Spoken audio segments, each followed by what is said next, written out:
Cuca Gamarra. ¿Qué tal? Buenas noches. Hola, muy buenas noches, Carlos. Ángel. Oye, ¿Qué va a votar? Carlos se sienta aquí, pero por las mañanas. Es una cuestión de horario, pero en fin. ¿Qué va a votar el PP en la ley del sí es sí? Bueno, yo creo que aquí la prioridad es la urgencia en rectificar lo que todavía se está a tiempo de rectificar para que no se pueda beneficiar de un código penal más favorable al que había anteriormente a la entrada en vigor de esta ley quien cometa delitos sexuales a partir de ahora. Y esto es lo urgente, ¿no? Y el Partido Popular, por eso, registró a finales del mes de diciembre una proposición de ley que se podría estar tramitando ya, pero que la soberbia del propio Gobierno ha paralizado y hace que todavía no esté en tramitación. Actuaremos con responsabilidad y desde el principio lo que le hemos dicho al Gobierno es que nuestros votos están para arreglar esto. Lo que no podemos entender es que cuando los votos, en este caso, sobran, y sobran las razones, porque ya hablamos de más de 460 sentencias que se han visto reducidas y, por tanto, condenas que se están bajando, no podemos entender cómo todavía esto no se ha iniciado, ¿no? Daremos el ok para que se inicie esa tramitación y apoyaremos aquello que signifique volver a restaurar las penas que había antes de la entrada en vigor de esta ley. A ver si interpreto bien.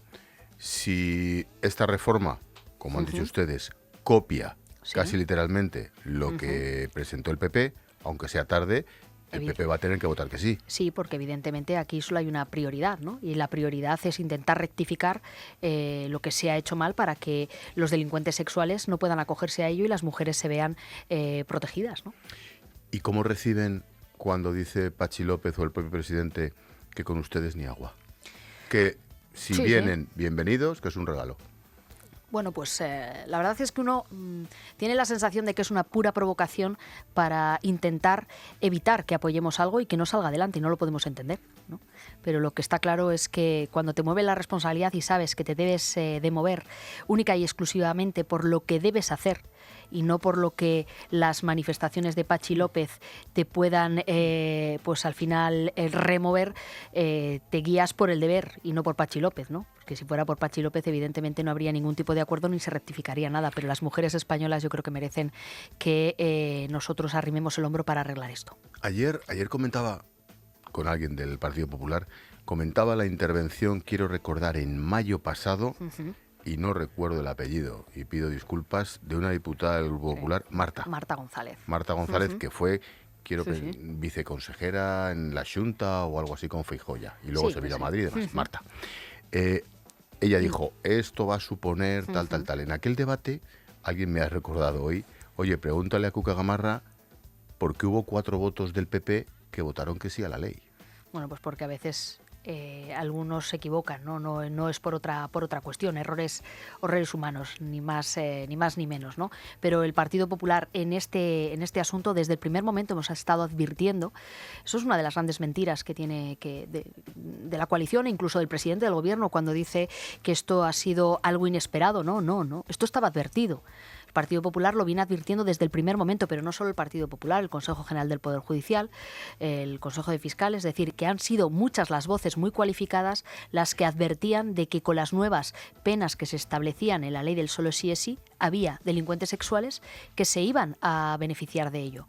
Pero yo creo que también fueron muy ilustrativas la confesión, diría yo, de la vicepresidenta Calvo la semana pasada, cuando ella reconoció que esto se había discutido en la mesa del Consejo de Ministros y que eran perfectamente conscientes de que esto estaba ahí, pero que esta era la ley de la ministra Montero y que por tanto era su ley y continuó la ley.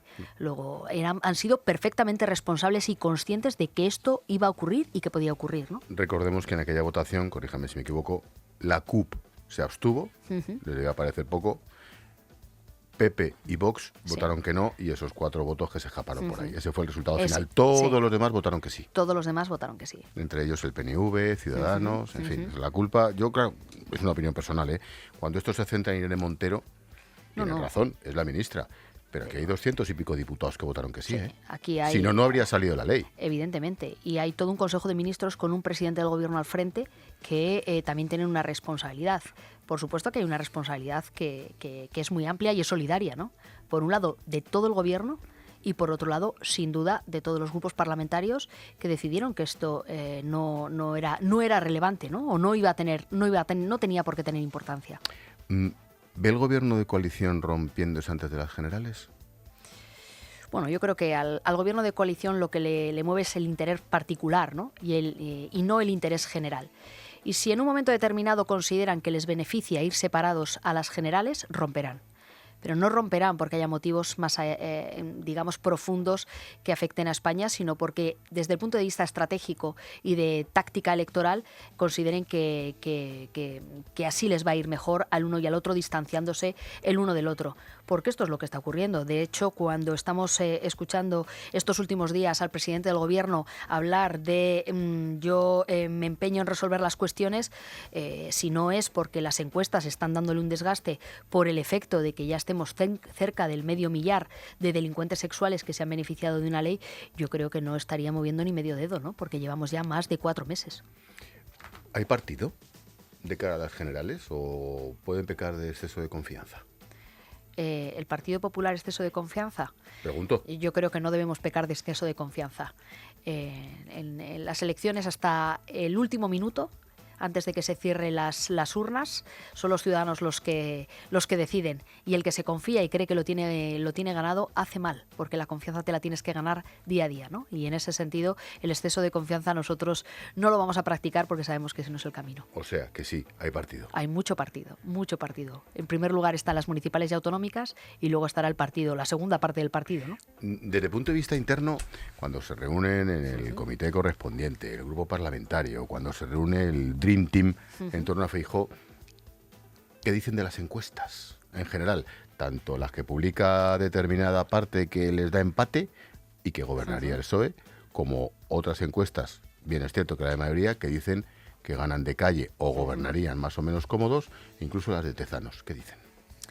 Bueno, yo creo que al final es cierto que hay demasiadas encuestas, ¿no? Y como estés demasiado pendiente de las encuestas, es posible que te despistes de lo que es la realidad, ¿no? Y de lo que debe de ser el día a día. Y en ese sentido nos mantenemos con los pies en la tierra y sobre todo con lo que un político tiene. Y yo creo que en ese sentido el presidente Feijóo, si ha sido capaz, ¿no?, de ser elegido por 4 veces por parte de los gallegos como presidente y con una mayoría absoluta, tiene mucho que ver con estar al cabo de la calle y más allá de la encuesta demoscópica, tener tu propia encuesta o tu propio focus, que es el contacto con la gente. Y ese es el que nos guía. Y yo creo que la sensación y el ambiente de cambio está en la calle, el hartazgo en relación a esta coalición que yo creo que está haciendo un daño tremendo a España, la necesidad de que el sanchismo termine en esta etapa, porque 4 años más de sanchismo yo considero que España no lo aguanta, pues eso es lo que nos mueve a saber que estamos en el camino correcto, pero que hay que seguir trabajando.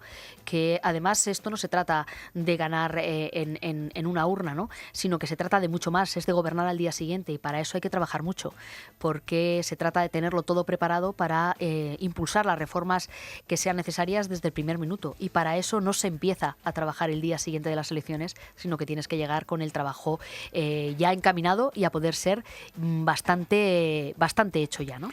¿Cuánto les incomoda la moción de censura con el candidato Tamames en principio? Veremos qué decide al final, que todo indica va a presentar Vox. ¿Incomoda o no? ¿Les pone en una situación difícil? No nos pone en una situación difícil, ¿no? Lo que pasa es que analizamos el contexto y lo que vemos es que esa moción de censura a quien va a reforzar es a Pedro Sánchez, ¿no? Y en ese sentido, ese reforzar a Pedro Sánchez no es lo que en estos momentos necesita y, por supuesto, al final favorece a Sánchez. Y creemos que es mucho mejor no estar en esa línea, sino ir trabajando de cara a unas elecciones y que sean los españoles los que en las próximas elecciones lleven a cabo su moción de censura. Para empezar, en las municipales, que pueden hacerlo porque ponemos las urnas en todos los municipios de España, pero está claro que cuando las cifras son las que son, las cuentas no salen y, por tanto, esa idea de la moción de censura al final se convierte en algo que está encantado Pedro Sánchez de que se celebre, porque sabe que va a haber una votación donde saldrá reforzado. ¿Qué va a votar el PP en esa moción de censura si llega y el candidato es Tamames? Bueno, en primer lugar habrá que ver si se llega, ¿no? Porque todavía esto no está claro y últimamente las últimas horas cada vez hay como más emoción, por decirlo de alguna manera, en relación a este aspecto, si se me permite ese calificativo, ¿no? Pero bueno, lo que no haremos será votar en contra. ¿No harán votar en contra a favor? habrá que ver también, primero si se materializa y segundo cuál es, en qué contexto se plantea y cómo se desarrolla, ¿no? Me acompañan los colegas Alberto Pérez Jiménez y Carmelo Encinas. ¿Por dónde empezamos, Albert? ¿Qué tal? Buenas noches, Coca. Hola, buenas noches. Yo quería volver un poco a la historia de la proposición de ley y del sentido del voto del PP. Si la proposición de ley de ahora del PSOE es... Del sí es sí. Del sí es sí, perdón. Es para reformar el sí es sí, es calcada a la que propuso el PP, pero hay un par de disposiciones transitorias. ¿Está ahí el quid de la cuestión del apoyo del PP? Ahí puede estar el kit de la cuestión, porque, es decir, lo que es volver a las penas como estaban previamente a la entrada en vigor de esta ley se coincide. Yo creo que es corta y pega, se podría decir. Se está analizando esas disposiciones y, sobre todo, que finalmente sea ese el texto y no sea otro, ¿no?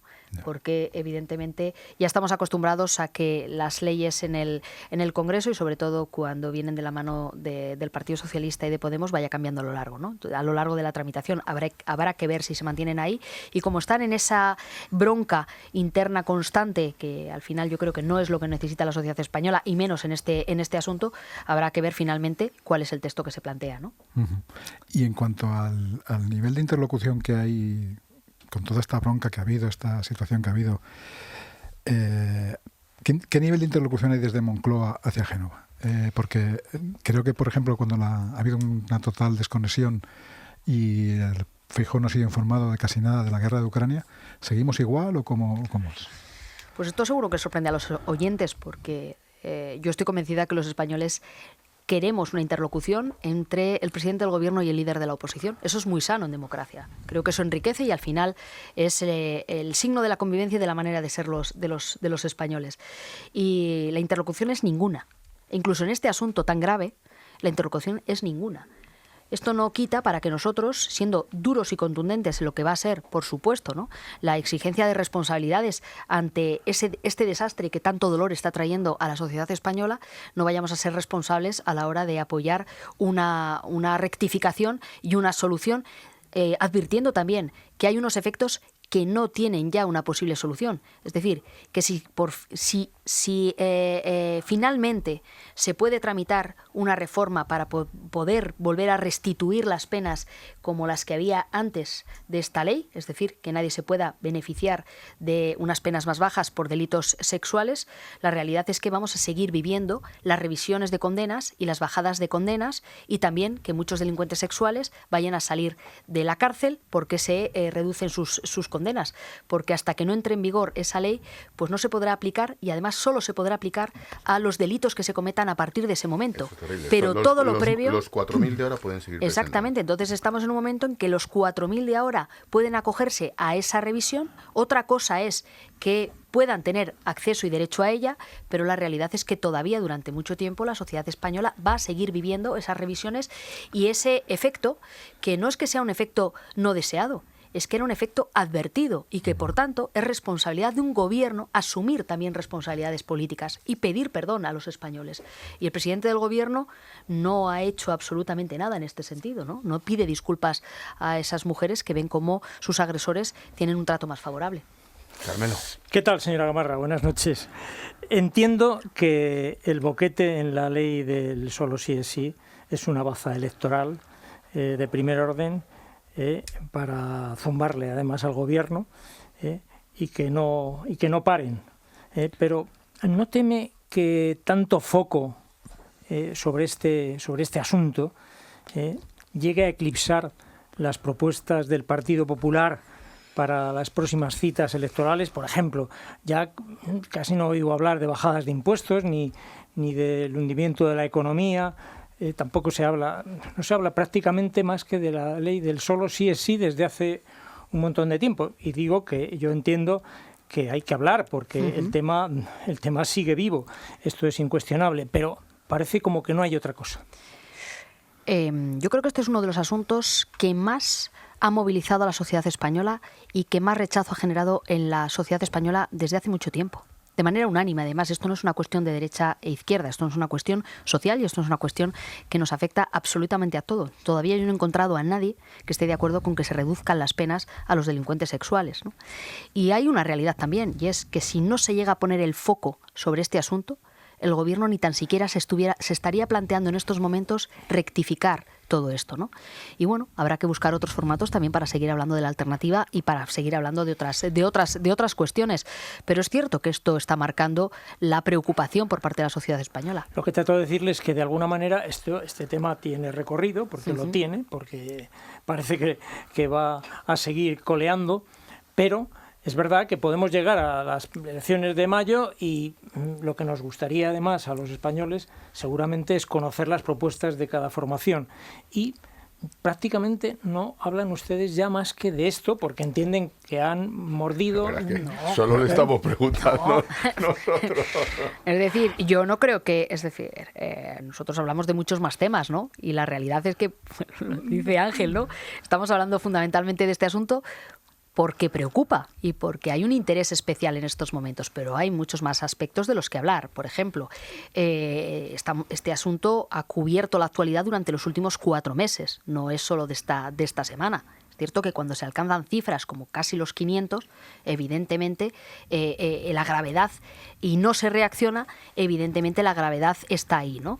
Pero hemos estado planteando iniciativas como, por ejemplo, la bajada del IVA para los productos de primera necesidad y planteando la necesidad de que eso se amplíe a la carne, al pescado, a las conservas. Seguimos insistiendo muchísimo, sobre todo, y muy preocupados por el tema de las hipotecas, porque la subida de los tipos de interés va a tener una incidencia, además ya inmediata, en subidas de las hipotecas y la necesidad de que se habiliten una serie de medidas que ya estamos planteando, como la recuperación de manera temporal de las deducciones de las hipotecas vía IRPF, que es un mecanismo para poder ayudar a las familias españolas. Es decir, seguiremos insistiendo en la propuesta económica, porque otra de las grandes preocupaciones que tiene la sociedad española es algo tan básico como llegar a fin de mes, ¿no?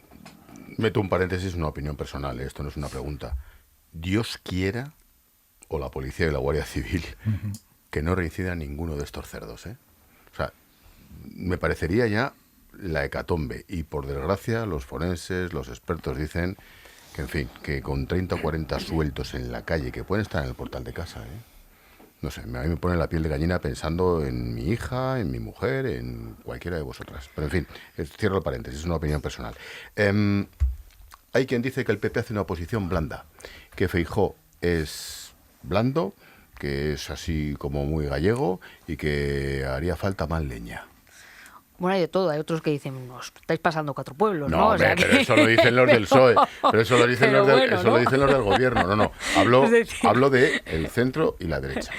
Bueno, yo creo que hay que ser constructivos, ¿no? Y la contundencia y la firmeza no tiene que estar reñido también con que la alternativa esté presente también en esa manera de hacer oposición, y sobre todo cuando estamos en un año electoral, ¿no? Pero bueno, nosotros admitimos también la crítica y tenemos y encajamos bien la crítica, y evidentemente pues tendremos que también ser un poco más firmes para que todos esos vean que no es cierto que seamos blandos, ¿no? Lo digo por si la sombra de Vox, y como dicen las encuestas, la necesidad de acabar gobernando, no sé si de la mano, no sé si con o con el apoyo, pero va a ser aparentemente inexorable, ¿no? Bueno, no es el objetivo que nosotros nos planteamos, ¿no? Es decir, nosotros estamos convencidos de que la estabilidad viene de la mano de la moderación y de poder, al final, pues aglutinar una mayoría suficiente para poder gobernar en solitario. Y eso es en lo que estamos trabajando y lo que vamos a buscar. Y sobre todo ahí, para conseguir ese objetivo, tiene que ser, el Partido Popular es un partido abierto y un partido también en el que pues esa moderación es una manera también de convivir personas que podemos tener planteamientos dispares en algunos aspectos, pero que lo esencial nos une y nos mueve. Y yo creo que en estos momentos políticos de crisis social y crisis económica, pero de una grave crisis institucional, como la que supone y la que se promueve desde el sanchismo, es más necesario que nunca también, ¿no? El buscar esos puntos de encuentro en el fortalecimiento de la separación de poderes, en la búsqueda de la independencia y la protección de todos esos organismos que tienen que tener un papel fundamental en el Estado de Derecho, etcétera, ¿no? Y bueno, esa es la línea en la que vamos a trabajar, en aglutinar una mayoría suficiente para gobernar en solitario, ¿no? ¿Cuál es la relación con Vox, la que tiene usted, por ejemplo, que está en el Parlamento, que se cruza con ellos en el pasillo, después del episodio de Castilla y León? Eso Pues mire, ¿ha enrarecido un poco todavía más la relación o no tienen relación? Yo creo que desde la... ¿Se saludan? Sí, nos saludamos, por supuesto. Es decir, desde la diferencia política, desde los planteamientos y de proyectos políticos que tienen sus diferencias, la educación y el respeto, que yo creo que ustedes, es clave, ¿no? Están compitiendo prácticamente por el mismo, en el mismo caladero. Están pescando en el mismo caladero. Por tanto, pues esto, según avance, entiendo yo, se acerque el tiempo de elecciones, pues cada vez, digamos, insistirán más en intentar cada uno barrer para su casa. Entonces, ¿cómo ha quedado después de esto? Y teniendo en cuenta lo que le preguntaba Ángel, que a lo mejor, aunque ya todos quieren tener una mayoría absoluta, incluso el señor Abascal lo dice, que también quiere una mayoría absoluta, pero efectivamente las encuestas apuntan en que a lo mejor van a tener ustedes que necesitar su apoyo para poder gobernar. Entonces, ¿cómo lo llevan ustedes internamente, sobre todo en el Parlamento, donde más se ven? Pues lo reitero, es decir, tenemos muchas discrepancias desde el punto de vista político, pero eso no quita para que pueda existir, yo creo que una correcta relación personal, que creo que es la base también de la convivencia en el día a día de la sociedad, en todos los ámbitos, y que en lo político también debe de ser así. Es decir, si, por poner un ejemplo, es decir, el día a día en un instituto entre los profesores, o en un hospital, o en una fábrica, entre compañeros, entre gente que comparte un espacio, y en este caso el Parlamento también lo es, yo creo que se debe promover también esa relación personal, que también es importante, ¿no? Dos cosas. Volviendo al 28M, creo que ahí ya por Génova tienen alguna encuesta que ha hecho Grande GAT3, que ha llegado a finales de mes. ¿Cómo son las posibilidades en las comunidades? ¿Cómo lo ve? ¿Cuáles son dónde hay partida, dónde hay más seguridad para ganar? Y luego otra sobre el fin de semana en Valencia. Esa foto con Aznar, Feijóo, de puente entre Aznar y Rajoy. ¿Cómo está la situación con Pablo Casado? Bueno, las encuestas, pues las encuestas están en un momento, yo creo que muy positivo, ¿no? Y en estos y el Partido Popular tiene opciones de poder gobernar, yo creo, de estar en los gobiernos en todas las comunidades autónomas, ¿no? Pero eso no significa que eso se vaya a materializar, sino que hay que seguir trabajando y trabajando mucho. Lo que está claro es que es un momento de cambio desde el punto de vista político. El año 2023 tiene ese ambiente y esa atmósfera de cambio, y sin duda alguna, pues el Partido Popular está fuerte, y la marca está fuerte, y los líderes son fuertes, y los equipos están preparados, con lo cual yo estoy convencida que hay comunidades autónomas y comunidades autónomas donde tienen una larga tradición socialista, que estamos en disposición no solo de ganar, sino de gobernar, que es lo fundamental, ¿no? Pues depende de las encuestas dicen la Comunidad Valenciana, Aragón, Castilla-La Mancha, Extremadura, Baleares, La Rioja, por supuesto. Es decir, que es un panorama muy, muy abierto, porque es cierto que el Partido Popular está llevando a cabo un trabajo importante, y en ese sentido pues se está convirtiendo en alternativa en términos autonómicos, ¿no? Pero dicho eso, son posibilidades que hay que trabajar. Y en ese sentido no es nada fácil ganar unas elecciones, y no es nada fácil gobernar, que es más complejo a veces que ganar, ¿no? Y en ese sentido pues hay que trabajar hasta el final. Y Valencia ha sido, yo creo que internamente ha sido un momento importante, ¿no?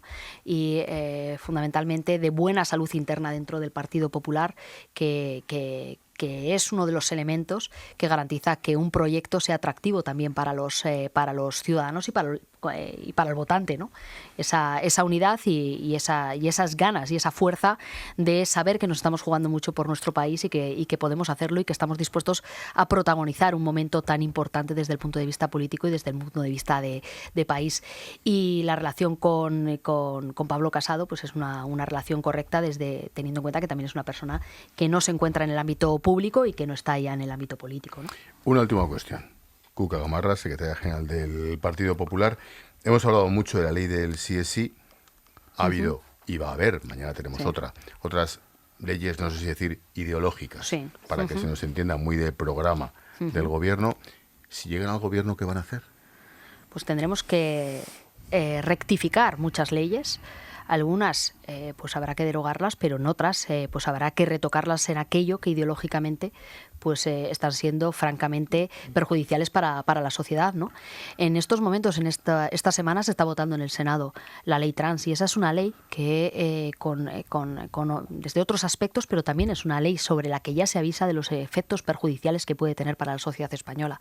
Y volvemos a estar ante una ley donde los expertos, las personas cualificadas, han advertido perfectamente al Partido Socialista y a Podemos de los efectos que esa ley puede traer. El Partido Popular también lo ha hecho, y rectificaremos aquello que es negativo para la sociedad, porque esa es la labor, y eso tiene que ser gobernar, y para eso tenemos que presentarnos a unas elecciones, para decirle a la sociedad que todo aquello que consideramos que es negativo estamos dispuestos a cambiarlo para que se convierta en positivo, ¿no? Cuca Gamarra, secretaria general del Partido Popular, portavoz del grupo en el Congreso. Gracias. Pues muchísimas gracias. Buenas Don noches. Ángel. Buenas noches. Chao, chao.